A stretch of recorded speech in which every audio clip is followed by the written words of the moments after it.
Brian O'Shea. This is my brother Mike. We have the distinct honor and privilege of being Jerry's younger brothers and now being brothers-in-law to Sarah, who we've come to know and love over the last couple of years. I think before we say anything, we want to extend a huge and heartfelt thanks to Grace and Peter Daigle and the entire Daigle family for all of the hospitality that they've shown our friends and family this week at Cape Cod. We've got people from literally all around the world coming in this week, and it's been just an incredible week. The weather cooperated with us. It's been fantastic up here, so thank you, the Daigle family, very much.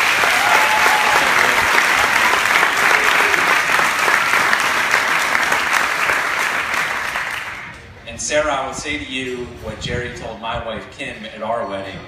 Congratulations, there's no turning back. I also want to let you know, before I forget, that Monix, Nicole, and Kim have started an O'Shea in-law support group. That meets on the second Tuesday of every month, just to kind of compare notes and strategies. So if you can't make it in person, I'm sure they'll conference you in from Boston. So there's a lot of things we could say about Jerry tonight, but I think first and foremost, Mike and I will say that Jerry's been an incredible older brother and a huge role model to us throughout our entire lives. But he's also been a source of amusement and laughs to us throughout the years in a good way. So we thought it'd be appropriate maybe to kind of walk through, as we saw having front row seats, kind of the evolution of Jerry over the years and some different phases that he went throughout his life. Because a lot of you might not know, but Jerry hasn't always been a surfing, lobster eating, Tom Brady loving New Englander. Jerry's a Redskins fan, but a diehard Redskins fan. Do not let him try to win friends with extended family up here. He is a Redskins fan, true and true. So, starting in high school, I guess, Jerry kind of went through this country and western phase of his life. In our family, we grew up right outside of Washington, D.C. in kind of suburban Virginia. But Jerry thought we grew up on a farm outside of the country.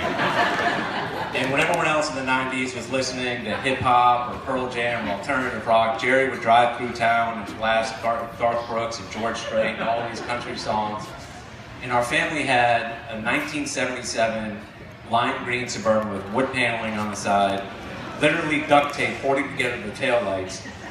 And Jerry decided that he wanted to make that kind of his country vehicle, so he added a CB radio and an antenna on top, neither of which were connected to any kind of power outlet in the car. He just wanted people to think that he was on the phone with, Bo and Luke Duke, and they were on the CB with Bo and Luke Duke, and they were figuring out things.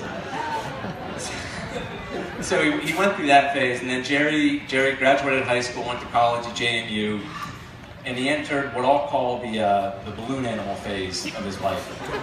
So those of us that know Jerry know that he has this kind of quirky and, I guess you could say, unique sense of humor that he really cultivated during his 4 years in college. And I think the best example of this, the summer after his freshman year of college, Jerry got really into balloon animals. He bought all kinds of books and videos on how to twist and tie balloon animals. And he would just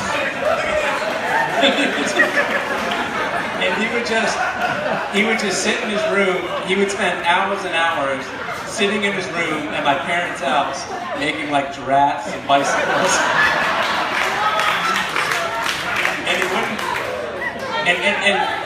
And he wouldn't give it to anybody, right? He wouldn't give it to kids. Yeah, which is good.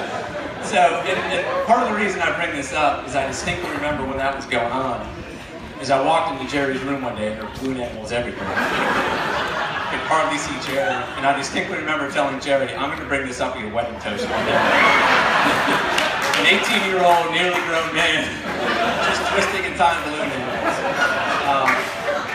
But I don't want to spend a lot of time on the balloon animal phase, because quite frankly, that was a dark period for all of us. So I'll move on.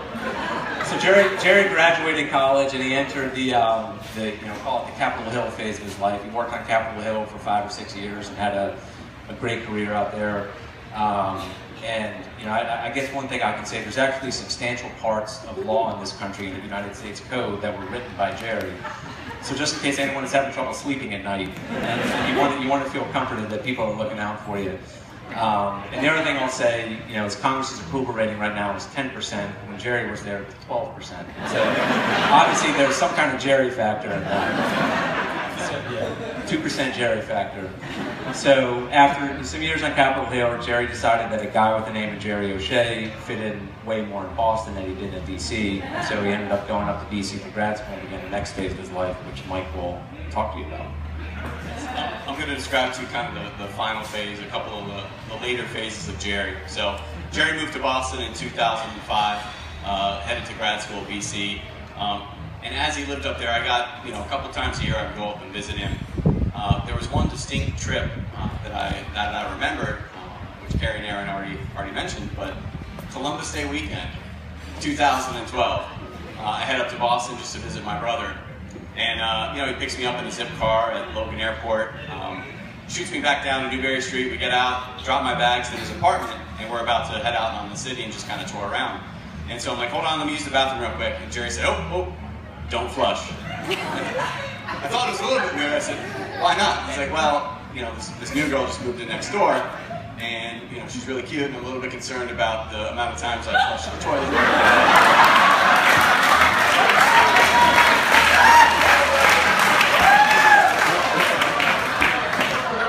So, he explained a little bit more, hey, that wall backs right up to her apartment. I understand. Don't worry, I won't flush.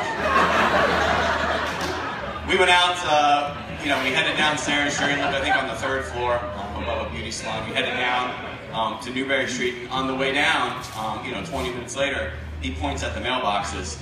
Everyone's last name is on the mailbox. There's O'Shea and 3A, and Daigle and 3B.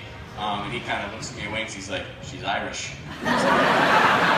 So immediately I knew there was some, I don't think they had formally met, maybe a handshake, like a hello in the hallway, but there was no kind of relationship started yet. So we spent that whole day. The next day we wake up, and Jerry made plans with our friends Matt and Laura Malone were in town. Made friends with them and Jason Kinane. We were going to meet at Johnny's on the Side for reggae brunch, which I guess that's what people do in Boston on Sundays. They eat omelets and listen to awful reggae music. But anyway, so we're heading downstairs to go there, and we run into Sarah coming up the stairs. And they, kind of introduced themselves and said, hey, Jerry invited her, hey, we're going to reggae brunch, me and a couple friends. Would you like to go? They exchanged numbers.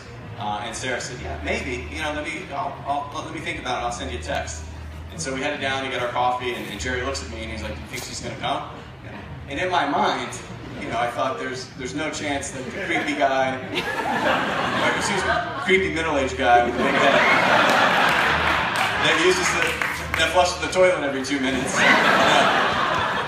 On paper it looked like an awful idea. I would say yes. We arrived at Johnny's on the Side. I think Jerry got a text from Sarah, hey, I'm going to meet you guys down there. And that was kind of their first interaction. I know Matt and I always talked about, man, you have to marry this girl because we have the perfect story. We were there when we first met. Sarah hung out with us the whole day, and it was immediate that I realized that there was a great connection there. So, just talking about Jerry and Sarah, I know Sarah, as Brian and I have gotten to know you, I've gotten to know you, my whole family really. As soon as we first met you, we realized you were just a perfect match for my brother Jerry. So it's been great to get to know you over the last couple of years, and from Brian and I and my whole family, we really look forward to the next chapter, you starting your lives together. So, if everyone wants to raise a glass.